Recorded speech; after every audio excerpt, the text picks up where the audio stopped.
Katharine Hepburn was the first woman in Hollywood who dared to wear trousers and slap the face of authority. Yet for 26 years, she bowed her head and accepted the role of a shadow mistress to Spencer Tracy, a married alcoholic. She hid in back alleys and cleaned up his vomit, while his lawful wife, Louise, held the title and the respect. Why did a goddess of liberty voluntarily wear chains? And why did Louise accept the humiliation in silence? The answer lies in the ruthless manipulation of Spencer Tracy, a man who used faith to imprison two women in a triangle of sin with no escape. Before Spencer Tracy, Hepburn had been involved with Howard Hughes, the billionaire aviator. That relationship makes her later submission to Tracy even more baffling. Hughes offered her the world, planes, movie studios, absolute freedom. She took the lessons in aviation, she took the career support, but she rejected his control. She walked away from one of the richest men on earth because he suffocated her. She was the iron butterfly, a woman who could not be pinned down. Yet within a few years of leaving Hughes, this same woman would be kneeling on a bathroom floor, cleaning up after a man who refused to offer her his name. The woman in the front pew, Louise Treadwell, was the perfect counterweight. If Hepburn was the storm, Louise was the stone. She had been a promising stage actress in the 1920s, with a brightness that rivaled Tracy's own. But the moment she married him, she vanished into the role of Mrs. Tracy. Her life changed irrevocably with the birth of their son, John. When it was discovered that John was deaf, Louise did not despair. She mobilized. In an era when deaf children were often institutionalized and forgotten, she dedicated her entire existence to teaching him to speak. She founded the John Tracy Clinic, becoming a secular saint in the eyes of the public. But sanctity is a heavy armor. Louise understood the power of her position early on. She knew her husband was a man of weak flesh. She knew about the drinking, the brothels, and the other women, Loretta Young, Myrna Loy.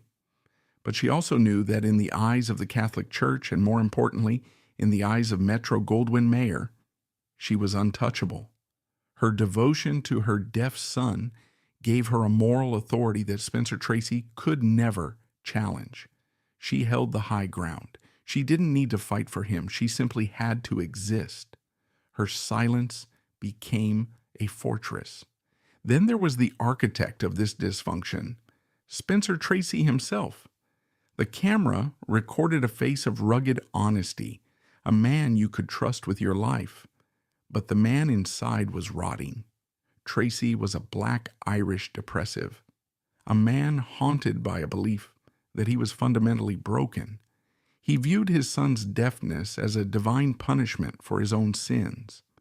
This guilt was the engine of his life. He drank to silence the guilt, and the drinking created more sins, which required more guilt. It was a perpetual motion machine of self-loathing. He needed Louise because she was his penance. She was the living reminder of his failure and his duty. He needed Hepburn because she was his escape. She was the intellectual equal who could challenge him, the nurse who could comfort him, and the drinking buddy who could keep up with him. He was a man who wanted to be punished, and he found two women willing to facilitate that punishment in very different ways. This arrangement did not happen in a vacuum. It was cultivated in the petri dish of 1940s Hollywood, specifically within the walls of MGM. The studio was a totalitarian state wrapped in velvet. Louis B. Mayer, the studio head, viewed his stars simply as livestock, assets to be managed rather than employees to be respected. Spencer Tracy was a prize bull. His brand was integrity. He played priests, judges, and fishermen, men of the earth. The studio could not afford for the public to see the drunkard who tore up hotel rooms. They certainly could not afford a divorce. MGM's fixers, led by the notorious Eddie Mannix, were the invisible hand that kept the triangle stable. They managed the press with bribes and threats. They ensured that Louise was photographed at charity galas and that Hepburn was never photographed entering Tracy's house. They created a bifurcated reality, the official life and the shadow life. The studio system structured the affair. They realized that a happy domestic Spencer Tracy was a boring actor, but a tortured, guilty Spencer Tracy was a box office goldmine. They needed him on the edge, and the tension between these two women kept him exactly there. By 1941, the stage was set. Hepburn was recovering from being labeled box office poison, desperate to prove her worth as a serious artist. Louise was entrenched in her clinic, her marriage already a formality on paper but a sacrament in spirit. Tracy was spiraling, looking for a new anchor. They were about to collide on the set of a film titled Woman of the Year. The title was prophetic, though not in the way anyone intended.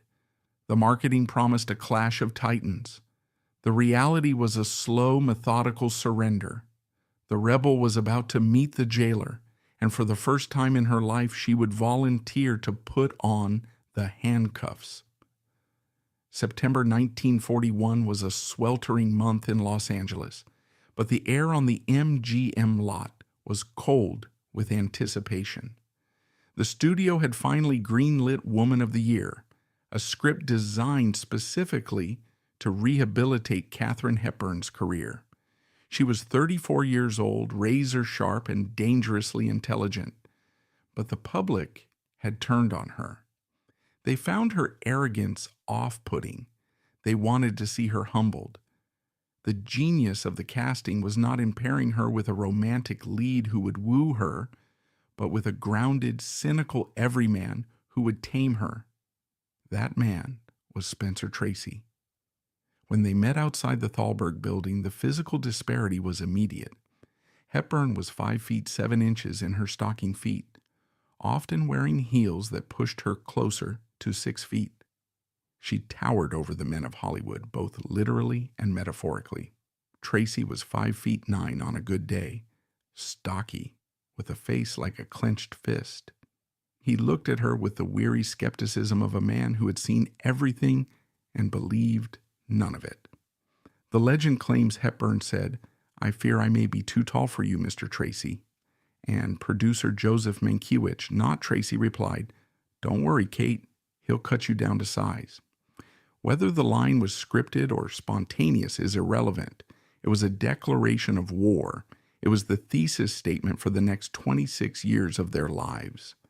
They began filming, and the chemistry was not the spark of a typical romance. It was the friction of sandpaper on wood. Hepburn was frantic energy, a whirlwind of gestures and patrician vowels. Tracy was stillness. He listened. He embodied the lines rather than reciting them, anchoring her wild energy. For the first time in her life, Hepburn found a man she couldn't bulldoze. Howard Hughes had flown away from her. Her ex-husband Ludlow Ogden Smith had let her walk over him. But Spencer Tracy stood there, unmoving, unimpressed, and utterly compelling. He was the rock she crashed against, and instead of breaking the rock, she decided to cling to it. The trap was constructed from the raw materials of Tracy's profound psychological damage. Within weeks of filming, Hepburn realized that the great Spencer Tracy was a myth. The man who exuded such masculine confidence on screen was, in reality, a trembling wreck of anxiety. He suffered from insomnia. He was hypochondriac. He was consumed by a dark, brooding melancholy that he medicated with alcohol. This vulnerability was the bait. Had Tracy been strong, Hepburn might have fought him. Because he was broken, she felt compelled to fix him. She fell into the oldest trap for powerful women, the savior complex. She saw his pain as a project. She believed that with enough love, enough discipline, and enough hot soup, she could cure him of his demons. She did not realize that his demons were the only things keeping him company. The mechanism that locked the cage door was Tracy's Catholicism. It was a specific, torturous brand of Irish-American Catholicism that viewed suffering as a currency. Tracy was married to Louise, and in the eyes of the church, that bond was severed only by death. He used this dogma as a shield. When the affair began, tentatively at first, then consuming them entirely, Tracy made it clear there would be no divorce. He could not divorce Louise because it was a mortal sin. Yet this logic was riddled with a convenient hypocrisy. Adultery was also a mortal sin.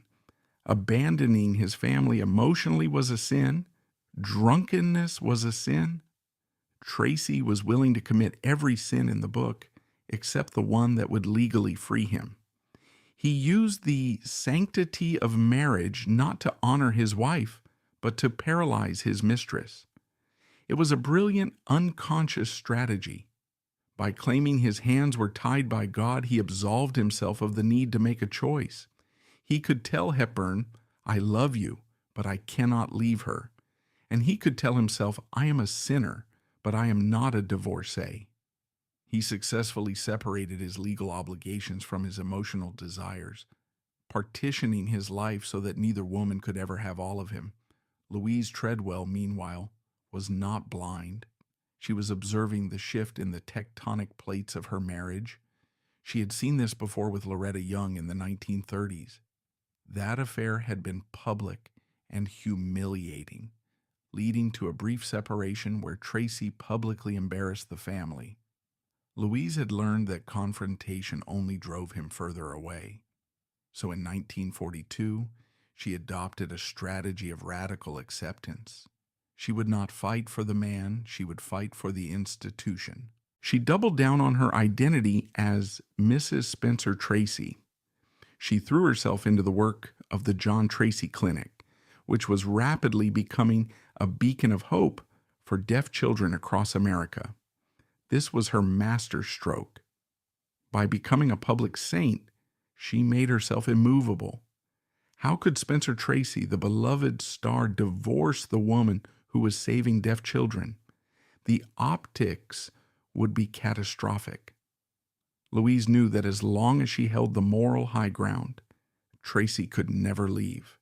She weaponized her own virtue. She created a sanctuary so pure that Tracy felt unworthy to enter it, yet terrified to destroy it. As the months turned into the first year, the pattern solidified. Hepburn began to drift away from her own social circle. The woman who once hosted intellectuals and aviators now spent her evenings waiting by the phone. She stopped wearing perfume because Tracy said it triggered his allergies. She stopped wearing pants when they were together because he preferred skirts. She began to curate her entire existence around his comfort. The cutting down to size had begun. The process was erosive. On set, she deferred to him. Off set, she catered to him. She rented a house that became their secret fortress, a place where the rules of the outside world didn't apply. Here, Tracy could drink until he passed out, and Hepburn would be there to drag him to bed. She became his nurse, his mother, and his confidant. The tragedy was that Hepburn believed this servitude was the ultimate expression of love. She had conflated submission with devotion. Having grown up in a family of strong, independent thinkers, she had never encountered a force that required her to shrink.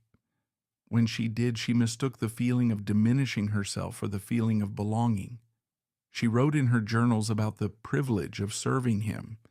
She convinced herself that protecting his genius was a higher calling than protecting her own dignity. Tracy, for his part, managed the two women with the skill of a seasoned politician. He would spend his days at the studio, his evenings with Hepburn, and his Sundays with Louise.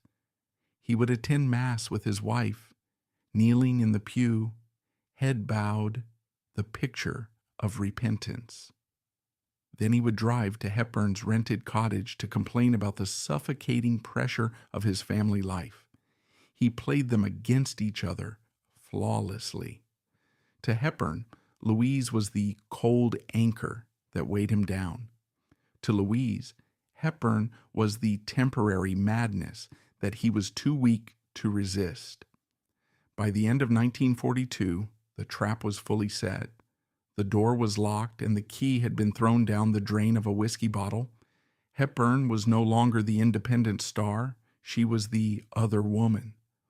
Louise was no longer the wife. She was the monument. And Spencer Tracy was the tortured king in the center, drinking himself to death while two extraordinary women fought a silent war to keep him alive. The world saw Woman of the Year and cheered for the on-screen chemistry, laughing as Tracy's character tamed Hepburn's character. The audience believed they were watching a comedy, but the actors were living a documentary. The script ended with Hepburn in the kitchen, trying to cook breakfast and failing, proving that a woman's place was in the domestic sphere. In real life, the scene didn't end. She stayed in that metaphorical kitchen for the next quarter of a century, trying to cook a breakfast that would never be eaten for a man who would never say thank you. By the mid-1940s, the battle lines were drawn, not in sand, but in concrete. What had begun as a passionate, illicit collision between two stars had calcified into a domestic regime of terrifying stability. It was a Cold War fought in the Hollywood Hills, a silent war of attrition where the weapons were not words, but endurance. To the outside world, Louise Treadwell Tracy was simply the dignified wife of a wayward genius. Viewing her as a victim underestimates the formidable architecture of her survival. Louise understood early on that she could not compete with Katharine Hepburn on the screen or in the bedroom. Hepburn was the intellectual spar, the sexual equal, the glamorous co-star. So, Louise chose a battlefield where Hepburn could not follow, the moral high ground of motherhood and martyrdom. She threw herself into the expansion of the John Tracy Clinic. It was no longer just a small support group. It was becoming a world-renowned institution for the deaf. Louise traveled, gave speeches, and raised funds with a tireless, almost frightening dedication. Every cornerstone she laid, every child she helped, reinforced her identity as Mrs. Spencer Tracy. She made the name synonymous with charity, grace, and maternal sacrifice. This was her masterstroke.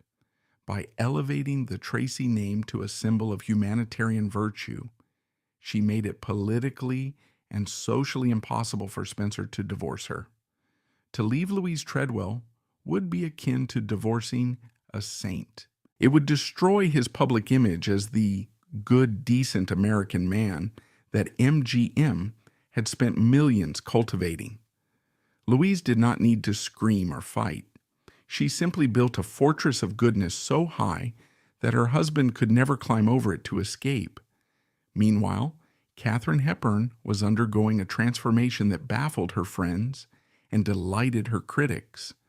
The woman who had once hired a plane to drop flower bombs on a rival film set, the woman who had worn slacks to formal dinners, was now living a life of utter subservience. She accepted the terms of her imprisonment with a terrifying willingness. She knew that Spencer would never leave Louise.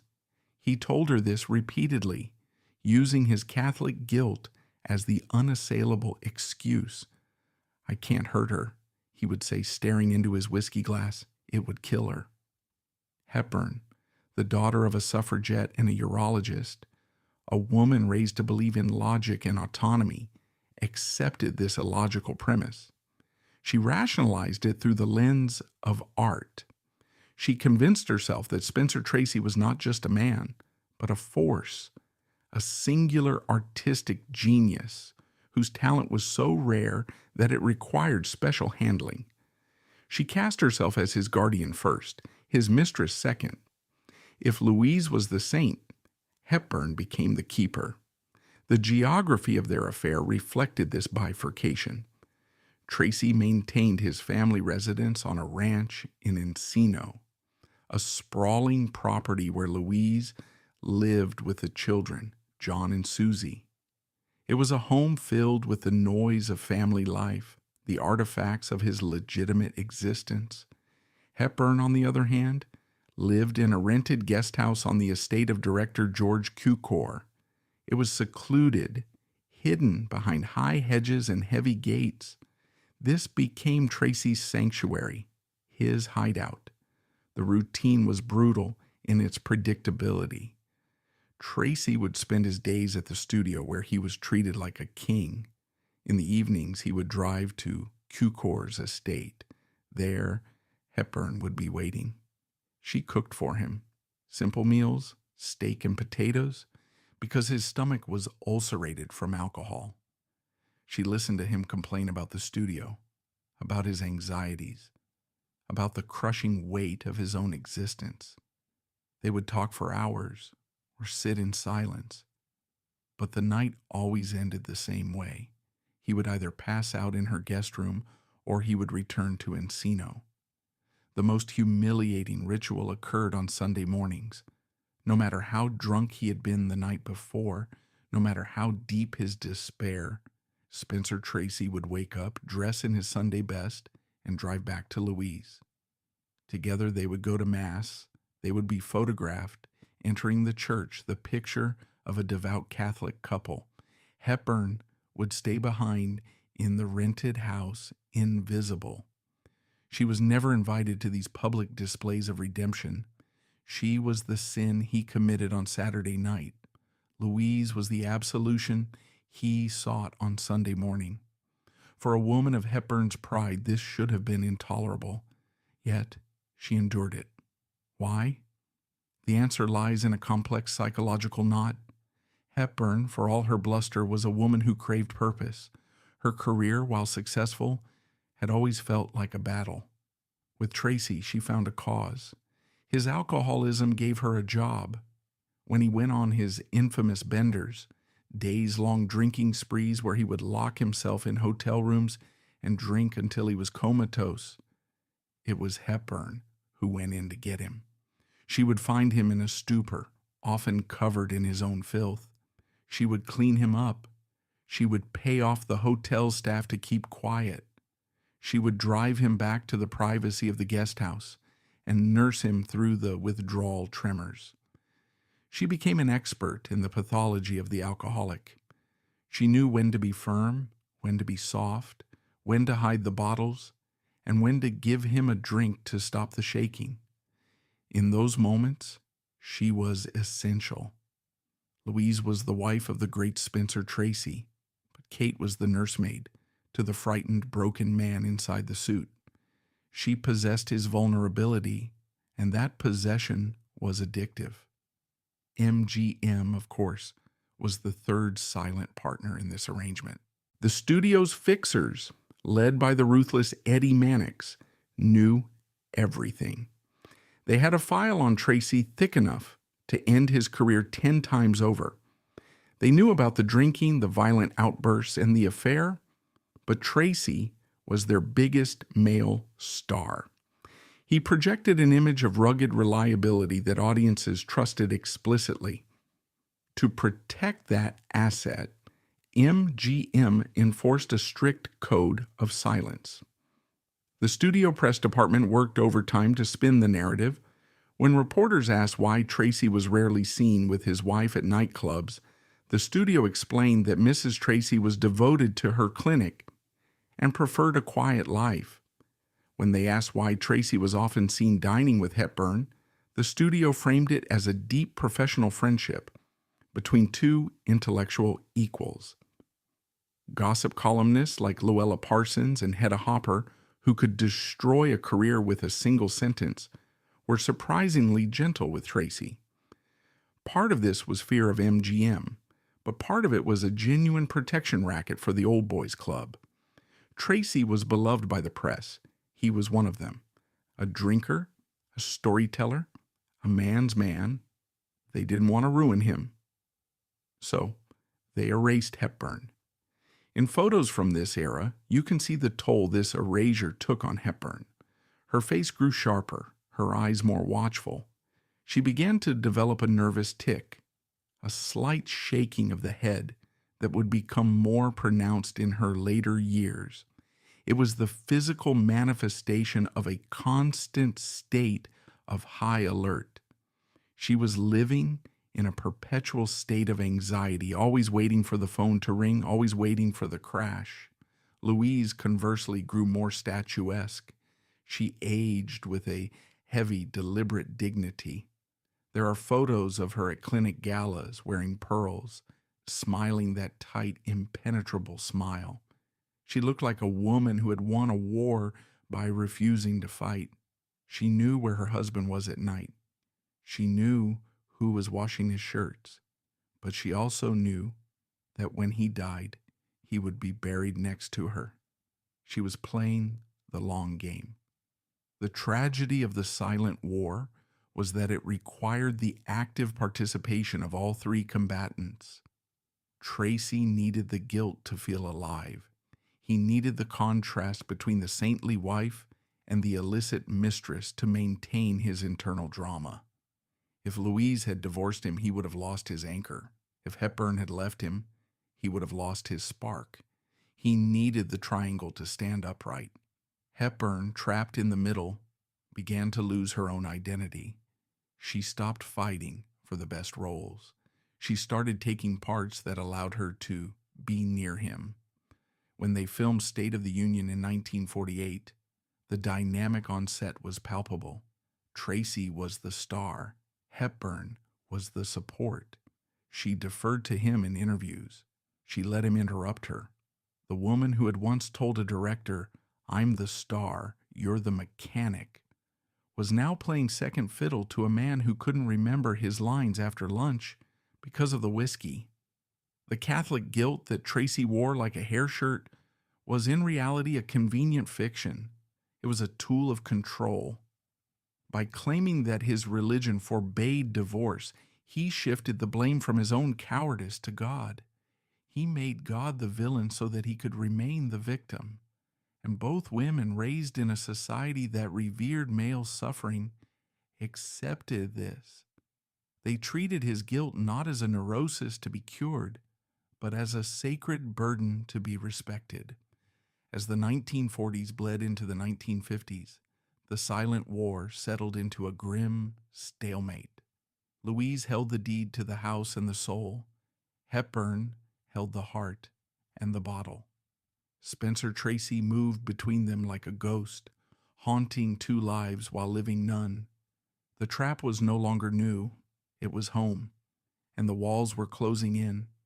But hiding a 26-year affair required more than just crisis management.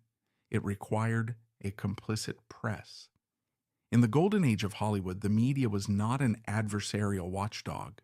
It was a promotional arm of the studios. The gossip columnists, Hedda Hopper and Luella Parsons, held the power of life and death over a career. They could destroy Ingrid Bergman for having an affair or exile Charlie Chaplin for his politics. Yet, they left Spencer Tracy alone. Why? Because Tracy was one of the boys. He was charming, he was male, and he was Irish. The columnists liked him. More importantly, MGM paid for their silence. The currency wasn't always envelopes of cash. It was access. If a columnist agreed to kill a story about Tracy's drinking or his nights at George Cukor's guest house, the studio would reward them with an exclusive interview with Clark Gable or a scoop about Judy Garland. It was a protection racket. The press knew exactly where Tracy's car was parked. They saw them leaving restaurants separately, minutes apart. Yet, adhering to the industry's code of silence, they chose not to print it. They adhered to a gentleman's agreement that protected the hypocrisy of the powerful while punishing the indiscretions of the weak. Katharine Hepburn, typically a woman of fierce integrity, became a willing participant in this corporate gaslighting. She understood the rules of the game. She knew that her career, which she had fought so hard to rebuild, depended on the goodwill of the studio. If she became the scandal that destroyed Spencer Tracy, she would be finished. She would be the villain. So she accepted the role of the invisible woman. The mechanics of their deception were exhausting. When they traveled, they took separate cars. When they stayed in hotels, they booked separate suites on different floors. Hepburn would wait until the hallway was clear before sprinting to his room. If room service knocked, she would hide in the bathroom or slip out the fire escape. She became a master of logistics, timing her movements to the second to avoid detection. There is a particularly telling anecdote from the set of Adam's Rib, 1949. The press was invited to the set. Tracy and Hepburn, who were living together at the time, had to pretend to be mere colleagues. They sat in separate chairs. They spoke to each other with a polite professional detachment. Hepburn would call him Mr. Tracy in front of reporters. It was a performance more demanding than anything they did on camera. The cognitive dissonance must have been deafening. To be intimate partners in private, yet strangers in public, all while playing a married couple on screen. The studio system also weaponized Louise Treadwell. MGM's publicity department ensured that photos of Louise and the children were released at strategic intervals. Whenever rumors of the affair began to circulate, a spread would appear in Life magazine or Look magazine featuring Spencer Tracy at home on the ranch. The photos were staged masterpieces of domestic fiction. Tracy would be shown playing polo or sitting by the fire, looking paternal. Louise would be by his side, looking adoring. These images were not just propaganda. They were a direct assault on Hepburn's reality. Seeing these magazines on newsstands took a severe psychological toll on Katharine Hepburn. Seeing the man she nursed through the night, posing as the devoted husband of another woman, the studio was telling the world that Hepburn did not exist, and by extension telling Hepburn that her love was invalid. By the mid-1950s, the studio system began to crack. The rise of scandal rag magazines like Confidential threatened to blow the lid off the open secrets of Hollywood. Confidential didn't care about access. They wanted blood. They sent private investigators to tail stars. They published stories about homosexuality, interracial affairs, and abortions. The threat of exposure terrified Tracy. He became even more paranoid, more controlling. He demanded that Hepburn be even more discreet. The fear of being outed drove him deeper into the bottle. And who had to deal with the fallout? Not Eddie Mannix, not Louis B. Mayer. It was Kate. When the studio fixed a problem, they fixed the legalities. They didn't fix the man. Hepburn was left to deal with the human wreckage. She was the one who sat up with him when the terrors came. She was the one who was verbally abused when the guilt became too much for him to bear. The studio protected his reputation, but they outsourced his care to his mistress. This arrangement reveals the profound misogyny of the era. The system was designed to protect the great man at all costs. The women were collateral. Louise was useful as a shield. Hepburn was useful as a crutch. Both served the asset. There is a cold brutality to the fact that Hepburn, a woman who had won Oscars, who was a millionaire in her own right, who had the world at her feet, was reduced to sneaking through kitchen entrances to avoid embarrassing a corporation. She allowed herself to be treated like a dirty secret, not because she was ashamed, but because the system had convinced her that Spencer Tracy's reputation was more important than her own dignity. Tracy, the beneficiary of this system, never challenged it. Why would he? It gave him everything. He had the best of both worlds, subsidized by the studio and sustained by the emotional labor of two women. He could be the saint on Sunday and the sinner on Saturday, and Eddie Mannix would ensure that Monday morning's headlines only mentioned his box office receipts. As the decade wore on, the system that protected them began to resemble a prison.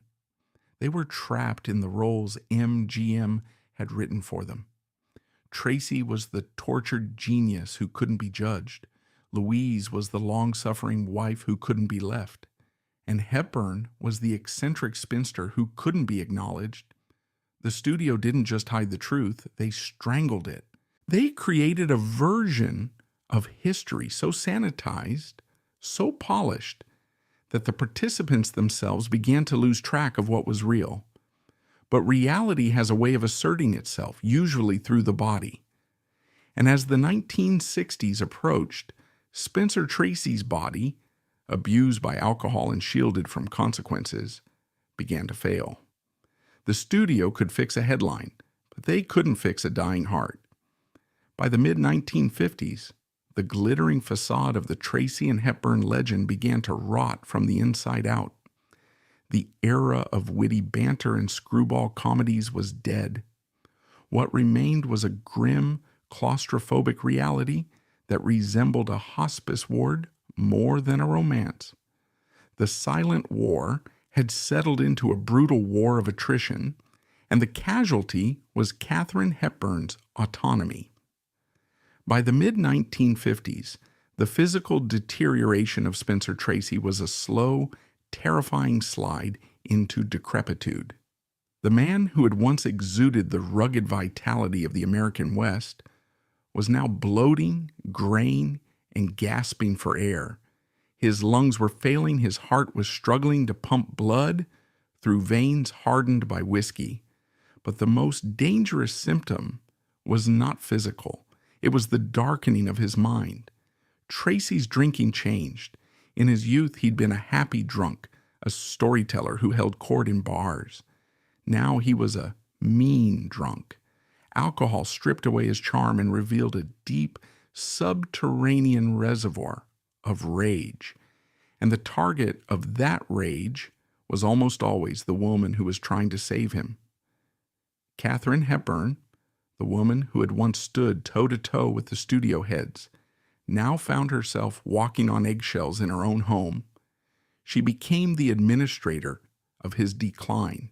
Her life contracted until it fit entirely within the walls of the guest cottage on George Cukor's estate.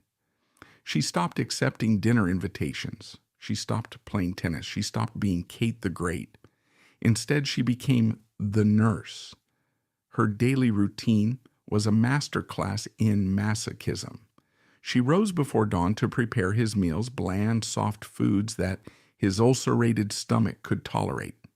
She monitored his breathing. She managed his pills. When the black dog of depression seized him, she would sit by his bed for hours, holding his hand as he wept about his sins, about his deaf son, about the hell he was sure awaited him. But when the tears dried and the whiskey took over, the weeping turned to cruelty. Tracy would verbally eviscerate her. He mocked her upper-class accent. He ridiculed her affectations. He belittled her acting. He would look at the woman who was scrubbing his floors and tell her she was useless. Why did she stay? This is the question that haunts biographers. Why did the symbol of female liberation submit to such degradation? The answer lies in the peculiar psychology of the fixer. Hepburn was addicted to his need. Her own ego was fed by the belief that she and she alone could keep this titan alive. Every time she pulled him back from the brink of a coma, every time she sobered him up for a film shoot, she felt a surge of power. It was a perverse victory. She couldn't be his wife, but she could be his oxygen. While Hepburn was locked in this cycle of abuse and caretaking, Louise Treadwell Tracy was ascending to the status of a living saint. The contrast between the two women's lives in the 1950s is stark and painful. Louise was traveling the world. She was accepting honorary degrees. She was the guest of honor at galas where she was introduced as Mrs. Spencer Tracy. She had the legitimacy. She had the respect. She had the grandchildren. The public saw a woman who had aged with dignity, a matriarch who had weathered the storms of Hollywood and emerged victorious. She never spoke of Spencer's drinking. She never acknowledged the woman living in the guest house. She simply erased them with her silence. Meanwhile, Hepburn was living in the shadows. There is a heartbreaking account from a friend who visited the cottage during this period. They found Hepburn on her knees, cleaning up a mess Tracy had made in the bathroom. The smell of stale alcohol and sickness hung in the air. Tracy was passed out in the next room. Hepburn looked up, wiped her forehead, and smiled a tight, brittle smile. "He's having a bad day," she said. She bore the burden in silence, asking for no help, protecting his dignity, even as he stripped her of hers. The professional cost was immense. During the 1950s, Hepburn turned down roles that would have defined her career. She refused to travel for long shoots. She rejected scripts that would take her away from Los Angeles. She famously said, "I can't work when Spencer isn't working." She became his shadow on set. When Tracy filmed The Old Man and the Sea, 1958, a production that was physically grueling for him, Hepburn was there.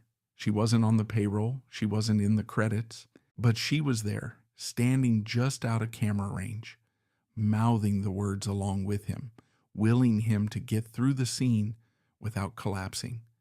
She became his de facto manager, his dialogue coach, and his emotional support animal.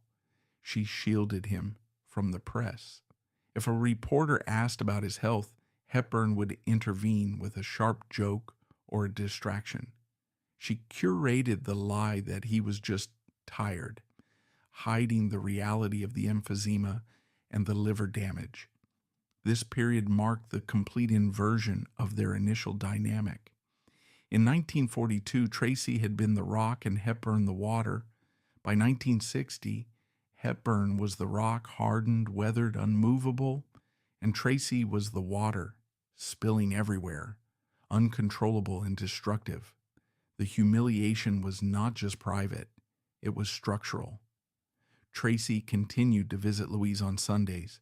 He continued to spend holidays at the Hill, the family estate. Hepburn spent Christmas alone, or with her own family in Connecticut, while Tracy played the patriarch for the cameras. He would call her from the family dinner table, whispering into the phone, telling her he missed her, keeping her on the hook. It was a form of emotional torture. He used Louise to make Hepburn feel insecure, and he used Hepburn to make Louise feel like a martyr.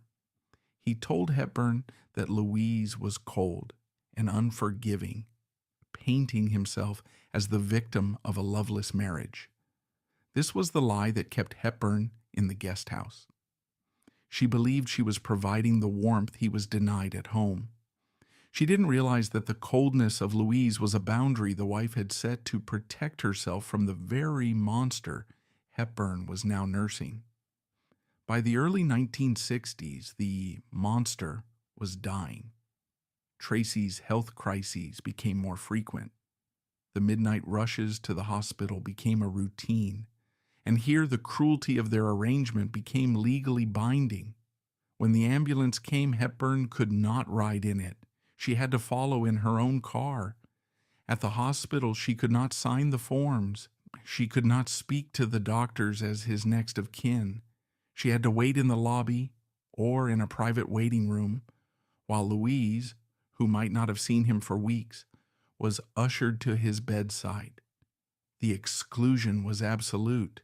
She knew every rhythm of a man's heart, to know exactly which pills he needed and when, to have held him through the night terrors, and then to be told by a nurse, "Family only, Miss Hepburn." This was the price of the arrangement. Hepburn had traded her rights for his love. She had accepted a position that had no legal standing. In the eyes of the law, she was a stranger. In the eyes of the church, she was a mistake. As 1965 approached, Tracy entered the final phase of his life. He was essentially an invalid. He could barely walk without breathlessness. The drinking had stopped not because he wanted to quit, but because his body could no longer process the poison. He was a shell. Hepburn responded by turning the guest house into a fortress of solitude. She cut off the outside world entirely. She stopped reading scripts.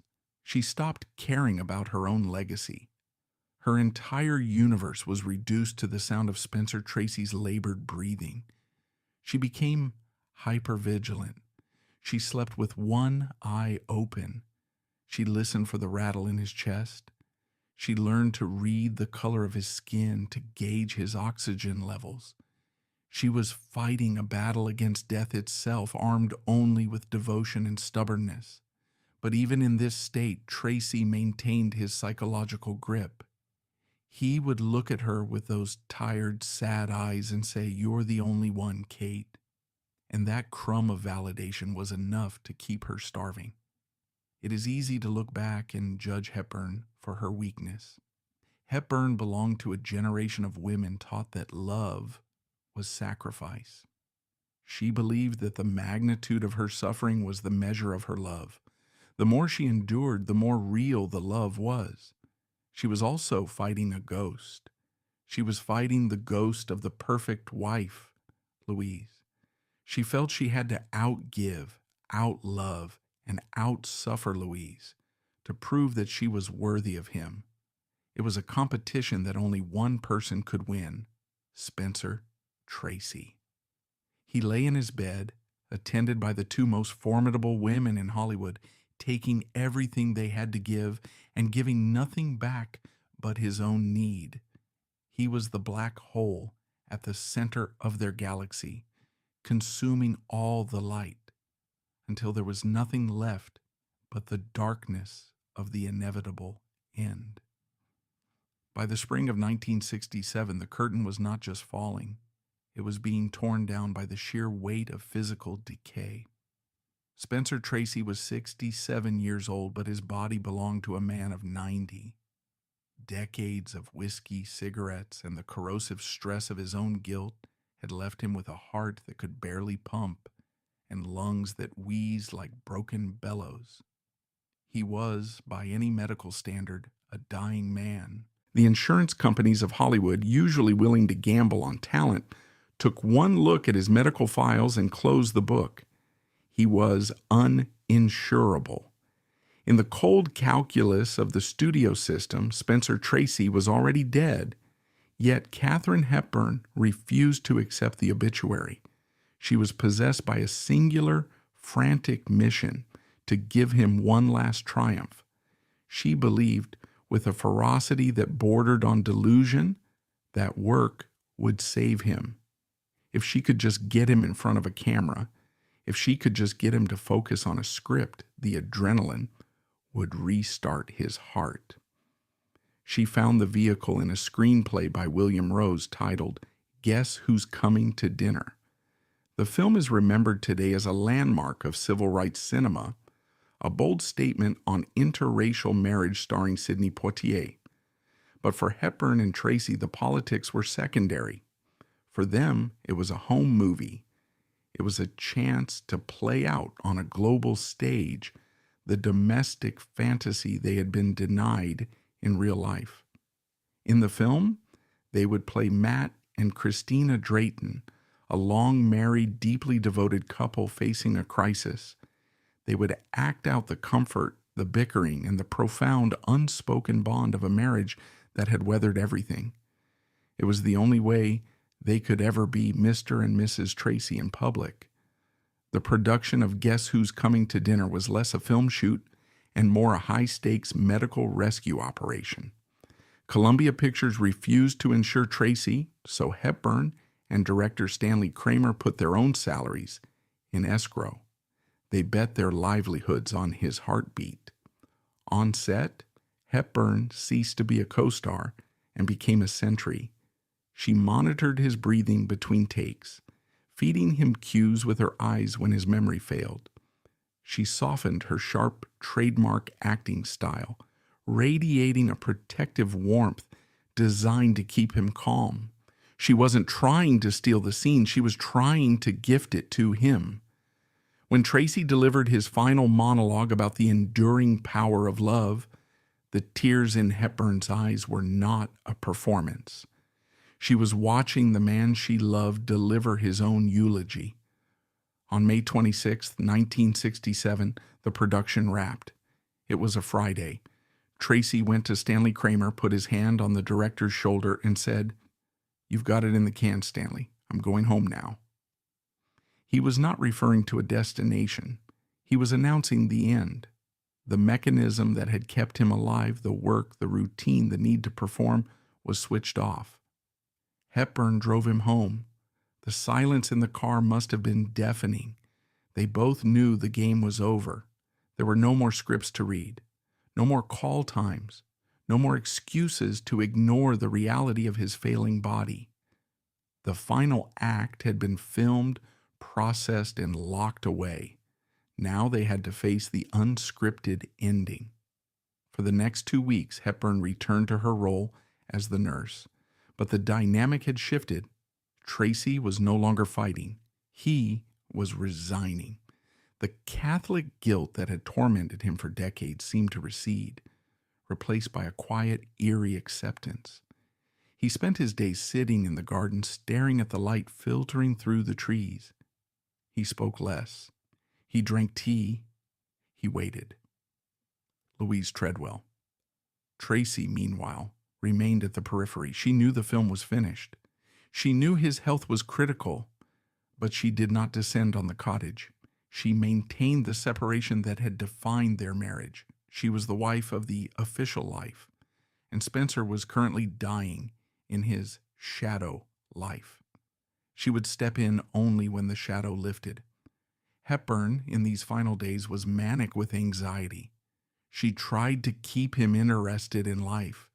She read to him. She talked about future projects. She tried to ignite a spark in a pile of wet ash. She couldn't accept that the purpose of her life, keeping Spencer Tracy alive, was about to be taken away. Without him, who was she? She had spent 26 years pruning away parts of herself to fit into his cracks. If the rock crumbled, what would happen to the vine that had grown around it? On the evening of June 9th, 1967, Tracy was restless. He couldn't get comfortable. He paced the small living room of the cottage. Hepburn watched him helpless. He told her he was tired, deeply tired. They went to bed early. The house was quiet, save for the ticking of the clock and the heavy rhythmic labor of his breathing. It was the sound that had scored Hepburn's nightmares for years. As long as she could hear it, he was still there. As long as he was breathing, the arrangement held. The triangle was intact. The saint, the sinner, and the keeper were all still in their places. But the script had run out of pages. The director had called cut. And in the darkness of that final night, Katharine Hepburn lay awake, listening to the silence of a house that was about to become a tomb. On the morning of June 10th, 1967, the 26-year masquerade ended with the banality of a shattered cup. The sun had not yet burned off the mist hanging over the Hollywood Hills. Inside the cottage on George Cukor's estate, the silence was heavy. Spencer Tracy rose early, around 3 a.m., a habit born of decades of insomnia and a bladder weakened by age. He walked to the kitchen to make a cup of tea. Katharine Hepburn, sleeping with the light responsiveness of a sentry, heard the floorboards creak. She listened. She waited for the sound of the kettle, the clink of the spoon, the heavy shuffle of his return. Instead, she heard a thud. It was a dull, heavy sound, followed by the sharp, violent crash of breaking china. Hepburn did not call out. She knew. In that instant, the denial she had carefully constructed for nearly 3 decades evaporated. She ran to the kitchen. There, on the linoleum floor, lay Spencer Tracy. He had suffered a massive heart attack. He was dead before he hit the ground. The cup of tea lay in shards around him, a small domestic tragedy that signaled the collapse of an empire. What followed is perhaps the most harrowing sequence in Hollywood history. Any other woman finding the love of her life dead would scream or call an ambulance. But Katharine Hepburn was a conditioned operative of the star system. She was the other woman, and she knew with a terrifying clarity that her time was up. The moment Spencer Tracy's heart stopped beating, he ceased to be her partner and reverted to being the property of Mrs. Louise Treadwell Tracy. Hepburn did not dial 911. She dialed the ranch in Encino. She spoke to Louise. Her voice was steady, stripped of all emotion. "He's gone," she said. It was a military report. The transfer of custody had begun. Then Katharine Hepburn began to work. Instead of mourning, she cleaned. She moved through the cottage with the frantic efficiency of a criminal wiping fingerprints from a crime scene. The crime was her existence. She gathered her clothes, her books, her toiletries, any object that whispered, "Kate lived here." She scrubbed the counters. She checked the bathroom for her hairbrush. She was systematically erasing 26 years of life from the physical record. Why? Why would a woman of her stature, a 4-time Academy Award winner, reduce herself to a chambermaid for a corpse? Because she was protecting the lie. She was protecting Spencer Tracy's integrity. Even in death, she refused to be the scandal that tarnished him. She was ensuring that when the coroner, the press, and the wife arrived, they would find only the body of a great man, alone in his dignity, untainted by the presence of his mistress. It was an act of supreme love, or perhaps supreme self-immolation. She was essentially saying that her grief mattered less than his myth. When Louise arrived, the scene was set. The wife walked through the front door, flanked by the legitimacy of marriage and the law. Hepburn was waiting. The two women who had circled each other for decades like planets in opposing orbits finally stood face to face over the body of the man who had kept them apart. There was no shouting, no accusations. The interaction was defined by a chilling, aristocratic politeness. Hepburn offered to help with the arrangements. Louise, cold and impenetrable, simply nodded. But the unspoken message was clear. "Thank you for your services. You are no longer needed." Hepburn left the cottage. She slipped out the back door, getting into her car and driving away before the hearse arrived. She left Spencer Tracy to the flash bulbs, to the priests, and to the wife who had waited patiently for this precise moment of reclamation. The days leading up to the funeral were a master class in media manipulation. The MGM publicity machine, even in its twilight years, roared back to life. The headlines were respectful, somber, and sanitized.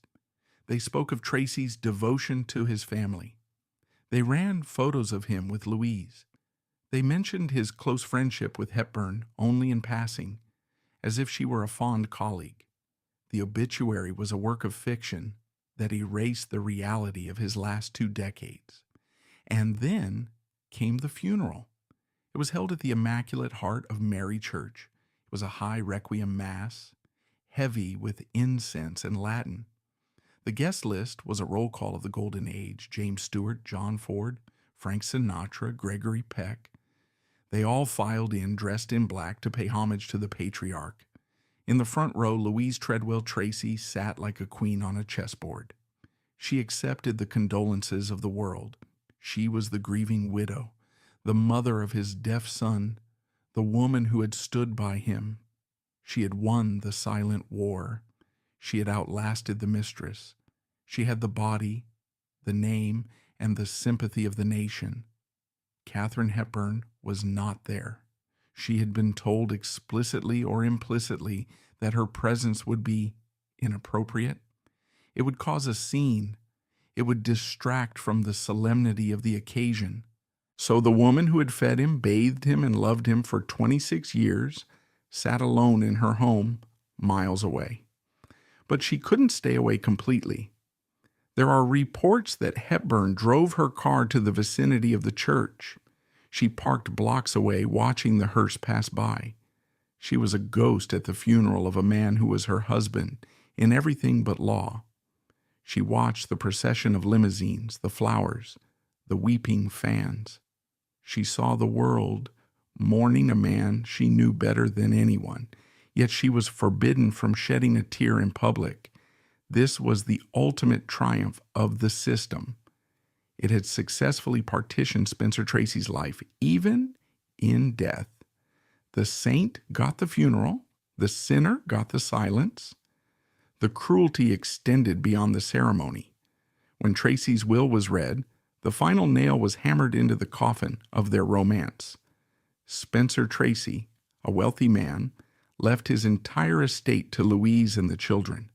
He left Katharine Hepburn nothing, not a dollar, not a keepsake, not a letter. Historians have debated this for years. Was it carelessness? Was it guilt? Or was it the final brutal exertion of control? By leaving her nothing, he ensured that she would remain a non-entity in the legal record of his life. If he had left her money, it would have been an admission of the affair. By leaving her out, he protected his good Catholic image for eternity.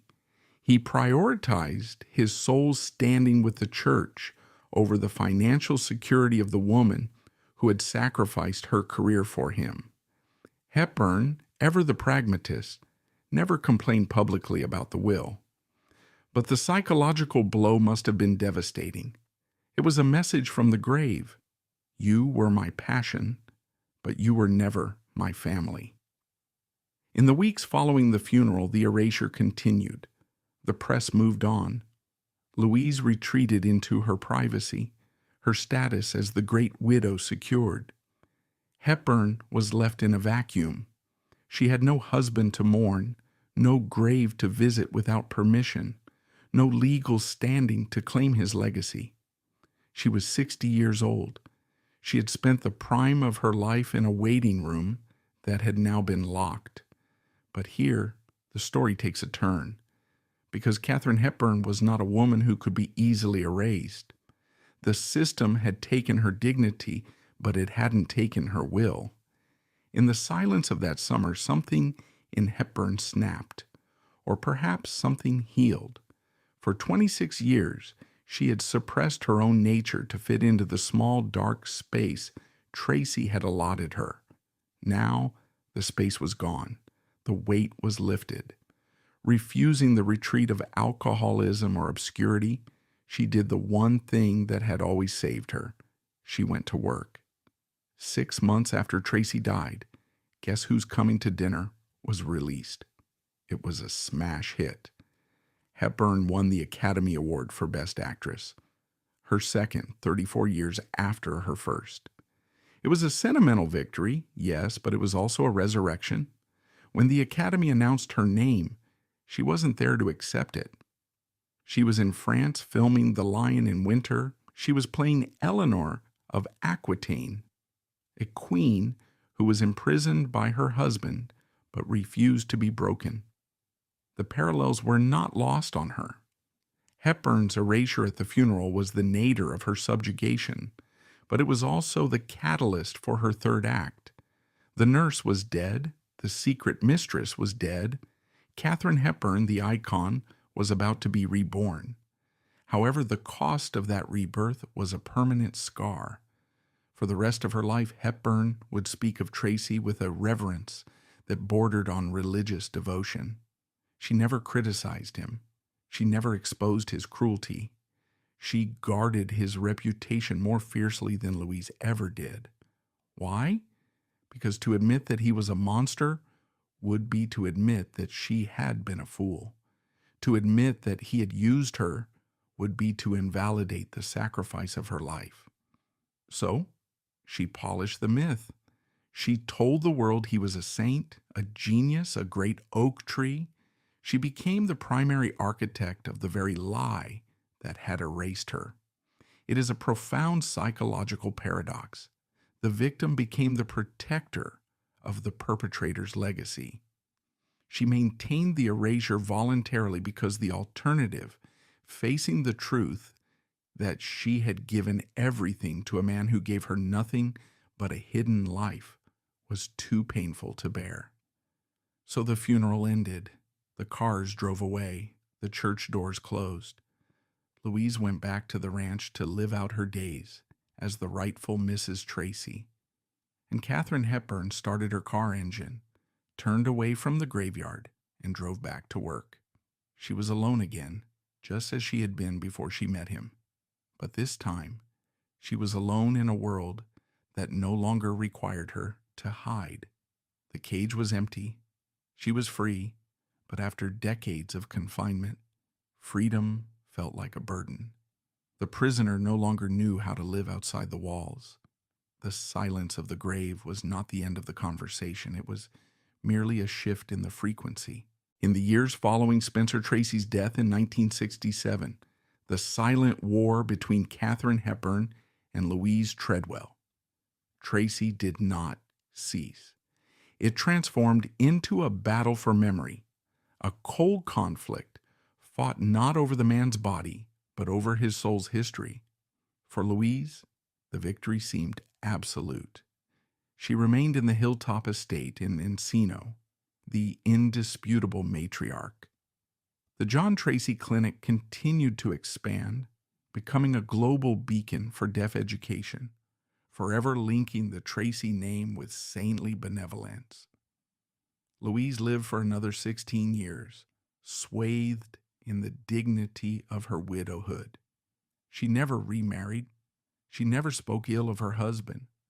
To the public, she was the loyal Penelope who had waited for her Odysseus, even if he never truly came home.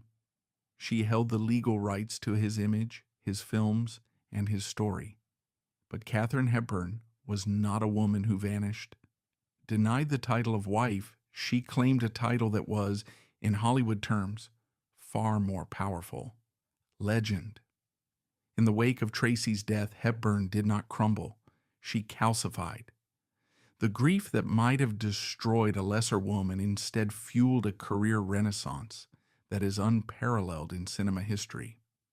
At the age of 61, when most actresses were being retired to play grandmothers, Hepburn starred in The Lion in Winter, 1968.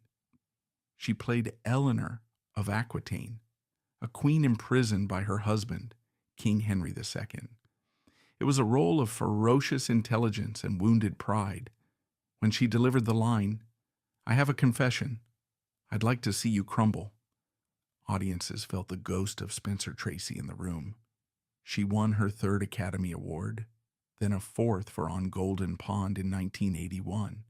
Hepburn became the great dame of American cinema, an icon of iron-willed survival. But privately, she remained the keeper of the flame. She spoke of Spencer Tracy constantly. She turned him into a deity.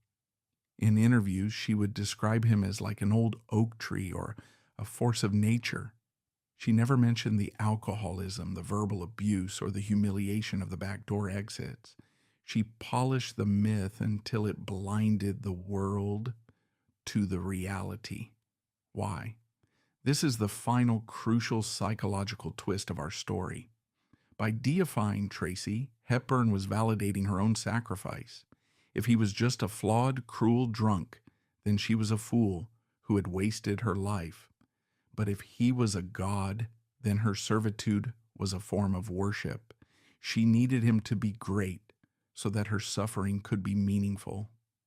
She became the primary architect of the very lie that had erased her, guarding his reputation more fiercely than the wife who bore his name. The two women lived in parallel universes for 16 years. They never spoke. They never met.